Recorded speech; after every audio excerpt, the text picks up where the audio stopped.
All right. Welcome to the Digitally Overwhelmed podcast. I have here with me Cassandra Caruso, and I'm just so excited because I've been in the process of rebranding Digital Bloom IQ. I've talked a little bit about it on the podcast before, and I actually hired Cassandra to help me, and I wanted to take everybody a little behind the scenes, but also share her magic and share this conversation of what it looks like to be in a brand, several years, right? Because at the beginning, it's very exciting. We all have these spectacular ideas, but then it's kind of like being in a relationship, a few years, you need to spark that magic again. And what does that look like? So Cassandra, I'm so excited. If you want to do like a quick intro for my audience here. Sure. I'm so excited to be here. Thank you so much, Cynthia. I'm Cassandra. I'm an intuitive brand mentor and a designer. I really, really love helping female entrepreneurs like unlock their magic, really tapping into their unique gifts and being who they are fully, authentic, full self-expression. And that's such a huge part of your brand. And I'm so excited to have this conversation today. So yeah, that's a little bit about me. Yeah, no, I love it. So let's just go there and I'll just explain. Yeah, so I've been onboarding a team the last 2 years, before becoming a mom, after the mom, and there's just been a lot of internal changes, and I feel like the brand is fine. Like I'm happy with the site and I'm happy with the name, but it's almost like there's an evolution. I'm in the middle of it, right? And I was Mhm. feeling like this evolution, instead of embracing it, I was using it to hold me back because I kept saying, well, I'm not attracting the bigger clients because my website says this or whatever, like all these like excuses. and Mhm.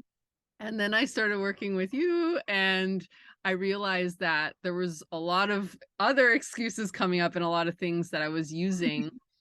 So I guess my first question is, how can we normalize this evolution? Because it's a lot of people don't talk about it. Like I think we invest initially in our businesses, whatever time it takes initially to get everything up and going. But then it's so normal to pivot and change, not just like our services, but just branding in general, like brand voice. And I think a lot of people struggle with this like evolution thing. I don't know what you think about that, but I wanted to start there. I think for so long we've been conditioned to like not be like multi-passionate, multifaceted, and like multi-dimensional beings because we were always told of like you're all over the place, right? Like I don't know if you always got that, but that was something that I always got. So Yeah. I think that like we were so conditioned as like kids and teenagers and young adults with this like you're all over the place, so when you go and you decide to like pivot in your business, it feels really scary because you're like, oh, wait, they're gonna think I'm all over the place, right? Like you put these judgments on yourself and outside of yourself. So this is where you get to like really tap in and like understand this energy that's coming from you and your intuition because everybody has it, like it's like your gut instincts, and ask yourself like does this offer still feel aligned with me? Does this brand aesthetic visually, does it still feel like me? When I first started, my brand was like pink and white and black, but more so pink. And I actually did love the color pink, but I was like, you know what? This is not the feminine, girly vibe that I want anymore. I want something more bold, more in your face, because that's who I want to be now. So, like, pivoting my business from that place of like feminine energy, like girly, everything, to now I want it to be more bold and in your face. Is it scary showing up bold and in your face? Oh, yes, all of the but this is why we've come into business, right? To make these changes. Like us as humans, we're meant to grow and we're meant to evolve. And our brand is meant to evolve with us. And that doesn't always mean from a visual aspect.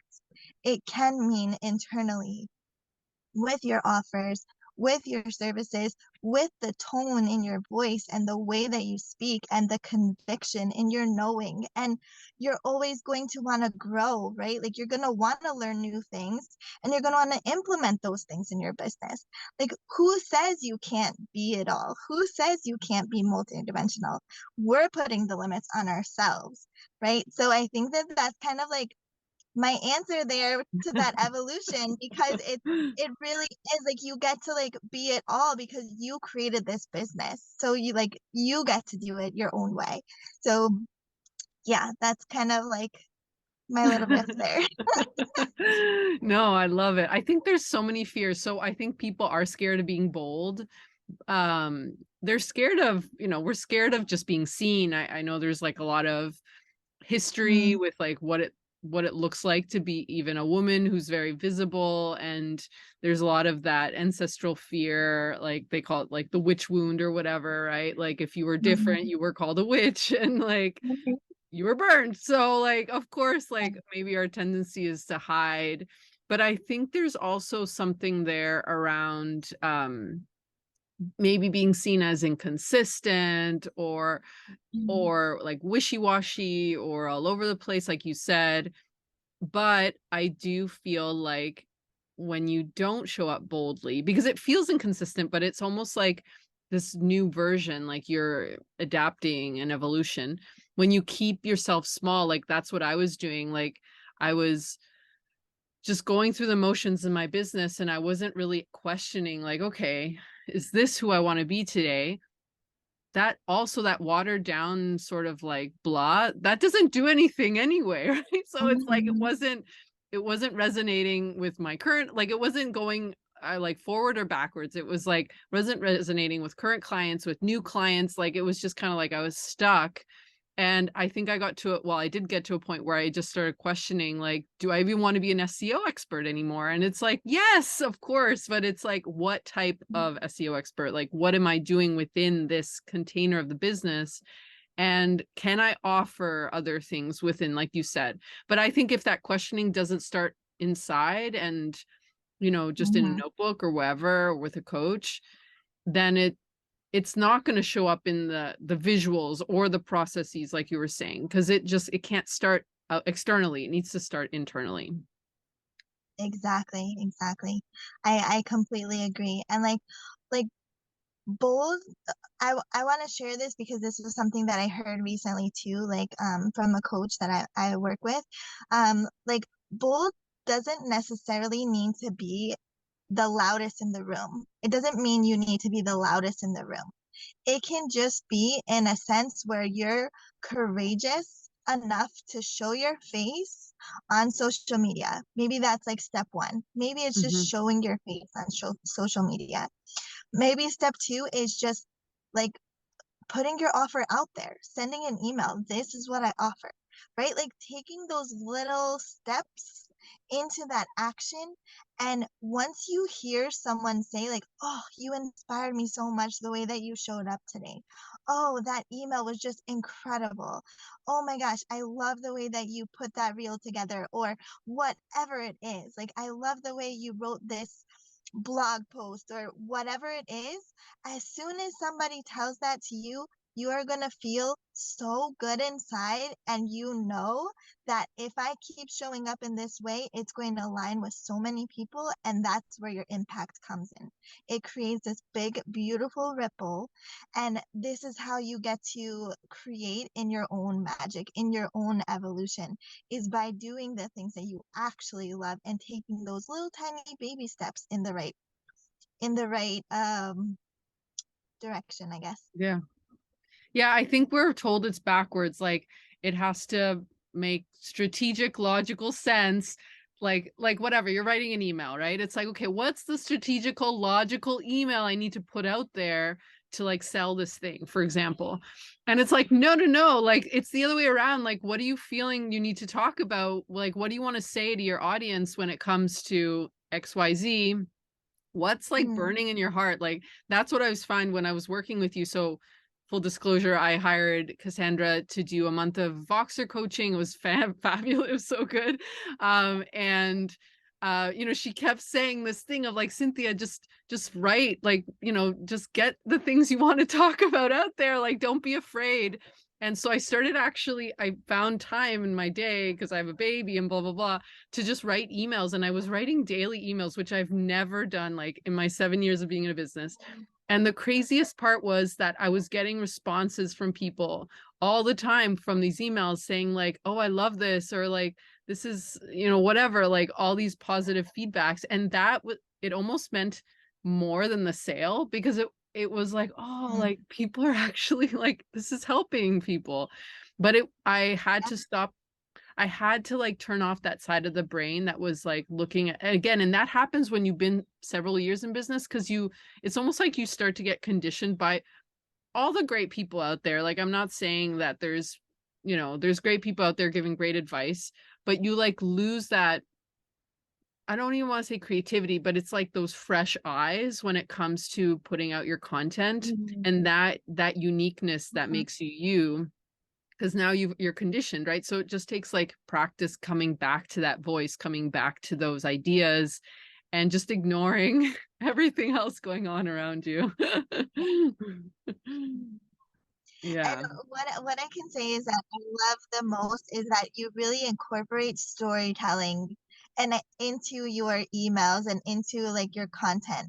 And I think that that is the most important thing because that's really what people resonate, Yeah. right? Like that's what they resonate with, especially with something like SEO, when SEO can be such a technical topic and you're like, Yeah. I don't even know what that means. But then when you say something like, it's literally like your car running with no gas or something like that inside of your email, or you relate it back to your daughter, or you share a story about motherhood. That's when somebody can really understand it and be like, ooh, yeah, I love that. Yeah. I love the way that she took that story and brought it back into SEO so I can really understand it, right? So, like, I think that something like that and really taking your brand in that direction where you're having more storytelling, making it more humanized, right? Like people don't always want the technicality, the technical terms, the strategy. Like, yes, we need the strategy, but how can we make the strategy more energetic, more aligned so that it actually feels good to us and it Hmm. doesn't feel so technical, right? Hmm. So I Yeah. think that that is like a beautiful way that you like bring that in there and kind of relate that back to SEO. So I wanted to say that because that's a huge part of like storytelling and brand too. And I just loved bringing that to you and like having those beautiful conversations with you and like seeing you bring that to light in your emails because I will literally read your emails every day too.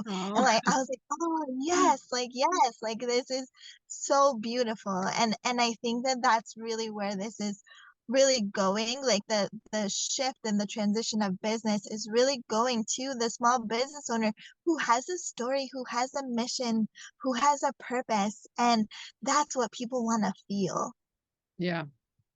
right? Totally. I agree. It sounds simple, but it's something that takes practice, to like that storytelling. Mhm. It took me years to like think about those things, and I still get like great ideas, but then I'm like, how do I bring it back to SEO? So what would you say to someone who's like, that sounds great, like I'm in this evolution, but um how can I like look at the cohesiveness, right? Because I think again, for a lot of people, they want to experiment. Like for example, me, this, like I was itching to do digital marketing consulting within my SEO agency. Like I don't want to change that, but I wanted to offer this other service. And to me, it felt like the question was, are people going to get super confused and they'll be like, well, what is she doing now? Like how do you approach, like even energetically, this idea of like cohesiveness within experimentation?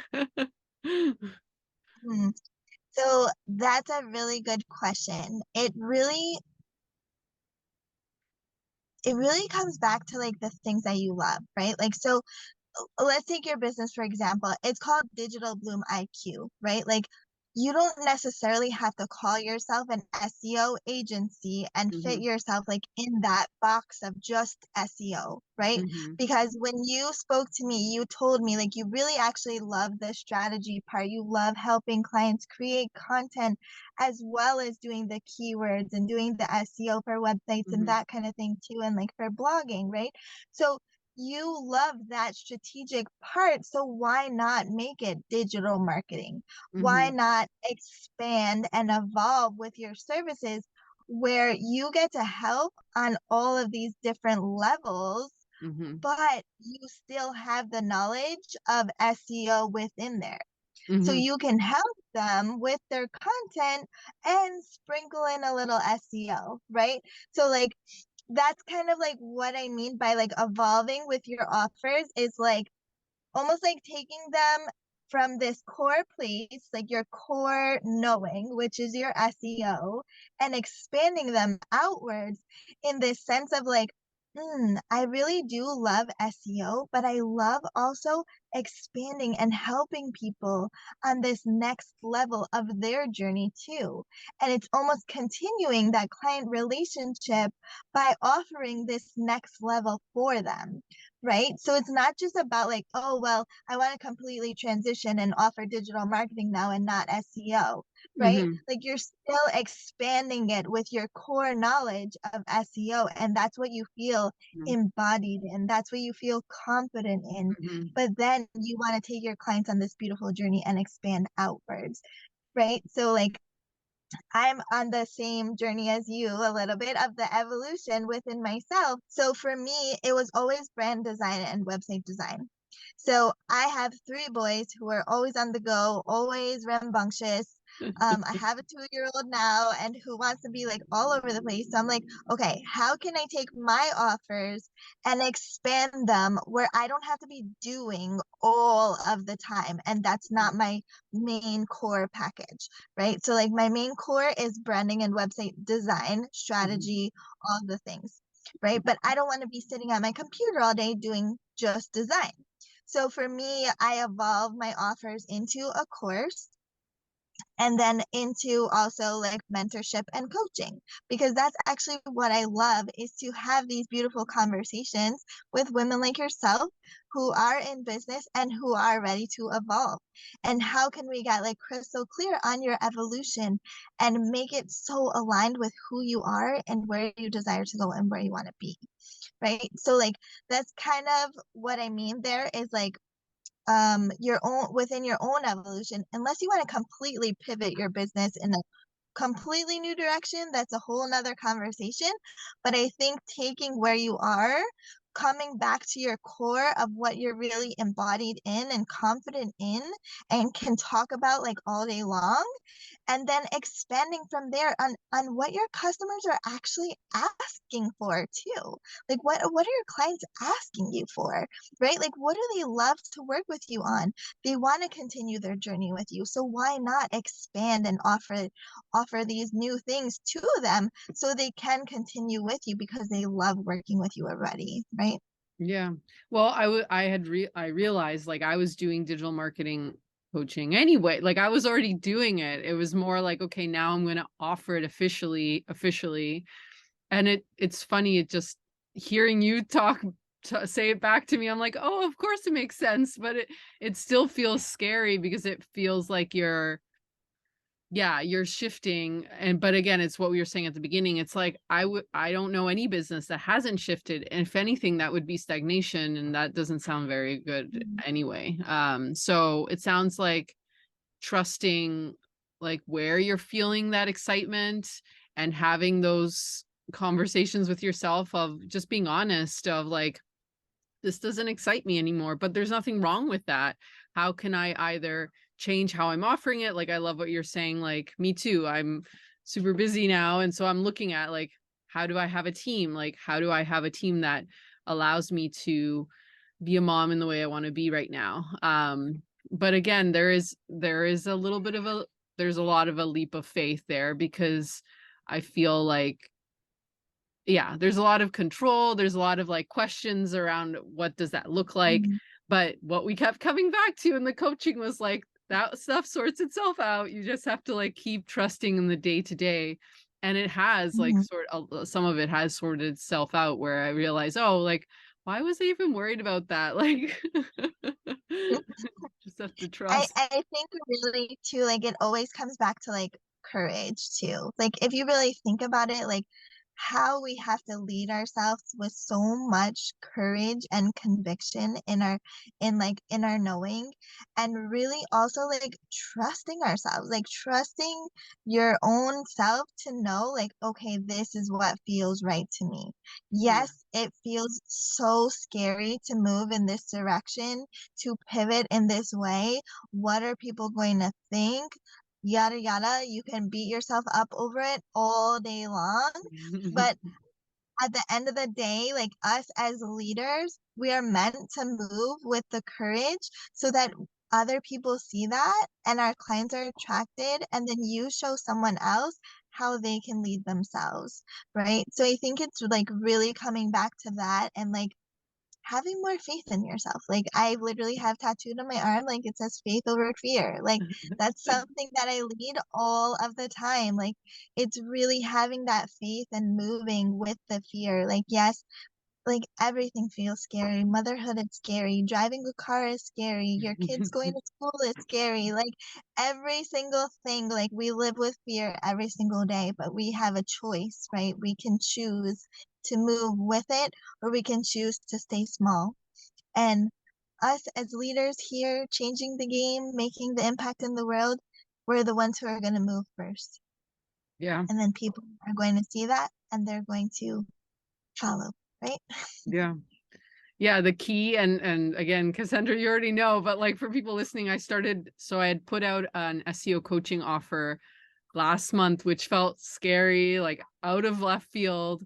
And I just started working with one of these women this week, and it feels incredible. It just feels so different than anything I've done. And it also revived a lot of um creativity and excitement into my other offers. And so I realized like that's the barometer. Like I just need that compass of like, this is what feels like it's kind of giving back and it feels exciting. And I know it sounds obvious, like you just need to feel excited, but it's not. Like I think again, there's all this conditioning around like hard work and yeah, stagnation, and it's like why why it really does take courage to like follow the excitement, follow the good feelings.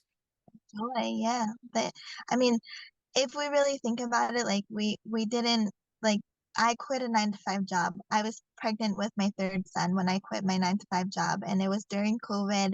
And sure, it was so scary, like so scary, Yeah. not knowing if my mortgage was going to be paid, not knowing if another client was going to come through. Like it was really scary, but I had to have that faith to move with it. I was doing my business for 4 years before I actually quit my job. And to have a new baby and to quit your job and be pregnant and not know every single thing that was going to line up or happen or whatever it is really scary. And I don't recommend it to everyone. I don't tell everyone, oh, just up and quit your job and like have kids and everything. Like I don't sit here and tell all of my clients all of that, but this is part of my journey and this is how I moved with it. Right. So like this is like the whole hard work thing. Yes, you need to put in work, but when you love so much what you do, it doesn't feel hard anymore. Hmm. Right? Like Yeah. the work feels like flow. It Hmm. feels like ease. It feels like joy. And like for me, hearing in a client's voice like you, like when you would tell me about this offer, and I'm like, oh, that's it. Like that's what you need to go with. Like hearing the complete joy in your voice, even if you're just speaking it out, Hmm. and I catch that glimpse of you speaking it out, and I'm like, that's your next offer. Like that's what it is, right? So like I can hear the joy in somebody's face, just like the same way that when I show them their design and they say back to me like, "Oh my God, like how did you even do that?" Right? Like so it's like that's what feels good. Like, yes, I put in the work. Yes, I'm there at my computer, probably like 4 hours straight a day, 5 hours straight a day. But at the same time, it's almost like collapsing time because I love it so much. And I love even more what the client says about it after, right? So, like, when you started with your coaching client today, it was like, yes, this is exactly what I'm meant to do. This feels like pure joy, pure alignment, pure bliss, like happiness, because you love it so much and it doesn't feel hard, like hard work. It feels like work, yes, but at the same time, it feels like joy. Yeah. Yeah, Yes. agreed. Yeah, until you don't until you haven't experienced it, it's hard to describe, but for those Mhm. of you out there who are in that hazy middle where you're trying to like find that, just keep looking, it's out there and no one Mhm. can tell it, like no one can tell you what it is. Like you need to know, you need to feel it and you need to experience it and Mhm. you'll know when you find it. Like it'll be impossible to ignore it. And It's so sometimes it true. happens But like unexpectedly, right? exactly. It also happens unexpectedly because you're not forcing it either. That's a thing too, like that I want to share there. There's so much like energetics around that. Like that forcing energy, like the more that you're forcing, the less is going to come in. Right? So like if we're forcing like, oh, I need to put this new offer out. I really want to sell something this month. I really got to do it. I have to do it. I need the money this month. I need to put this offer out. I don't know what it is though. Like universe, God, like spirit, can you just tell me what it is? Like I really need this. I need this. The more you force, the less is going to come in. So when you really trust, okay, I'm trusting that the right thing is going to come in at the right time. And like you're real, when you're driving or you're in the shower or you're in nature, that's when it's going to come in, right? So like that's about like the trust and giving yourself that time and space to really tap into you, not the forcing energy of need or should or have, right? It's more so like I get to and I get to be and I get to trust. And that's when the downloads come in. Yeah, oh, so good. So, so good. Oh, so good. Well, thank you, Cassandra, so much. So, if someone wants to hang out with you, get more information about your services and your coaching, where can they find you? Sure. So you can find me on Instagram at wild_dreams_co, or you can send me a message. You book a call right through my website, wilddreams.co. And yeah, that's how you can find me. Awesome. Yeah, I'll include those links in the show notes. Thank you again so much. Thank you so much.